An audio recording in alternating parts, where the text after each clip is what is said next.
भारत एक ऐसा देश है जहां हर कुछ सालों में लोकतंत्र का सबसे बड़ा पर्व मनाया जाता है, चुनाव। लेकिन जब यह पर्व आता है तो साथ लाता है एक अनुशासन, एक नियम जिसे कहा जाता है आचार संहिता। सुनने में यह शब्द साधारण लगता है, लेकिन यही वो व्यवस्था है जो तय करती है कि चुनाव ईमानदारी से निष्पक्ष और पारदर्शी होगा।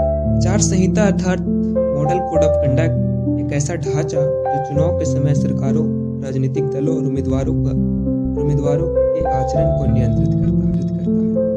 इसका उद्देश्य हर उम्मीदवारों को समान अवसर देना और यह सुनिश्चित करना कि सत्ता में बैठे लोग अपनी ताकत का दुरुपयोग न करें। आचार संहिता उस दिन से लागू हो जाती है जब चुनाव आयोग चुनाव की तारीख का ऐलान करते हैं। उस पल से लेकर मतदान की समाप्ति तक हर सरकारी घोषणा, हर प्रचार अभियान और हर प्रशासनिक कार्रवाई इस संहिता के दायरे में आ जाती है। आचार संहिता में कई सख्त और जरूरी नियम हैं, जैसे सरकार कोई नई योजना या घोषणा नहीं कर सकती, सरकारी कार्यक्रमों का राजनीतिक उपयोग वर्जित है, धर्म, जाति या भाषा के नाम पर वोट मांगना पूरी तरह से प्रतिबंधित है और कोई भी सरकारी कर्मचारी राजनीतिक काम नहीं कर सकता। किसी मतदाता को लाभ, लालच या डर दिखाकर प्रभावित करने की कोशिश को कानूनन अपराध मानी जाती है।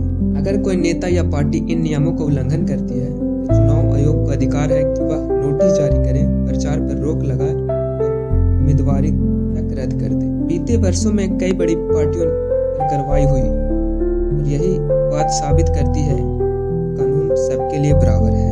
आचार संहिता केवल नियमों का संग्रह नहीं, यह लोकतंत्र की मर्यादा है।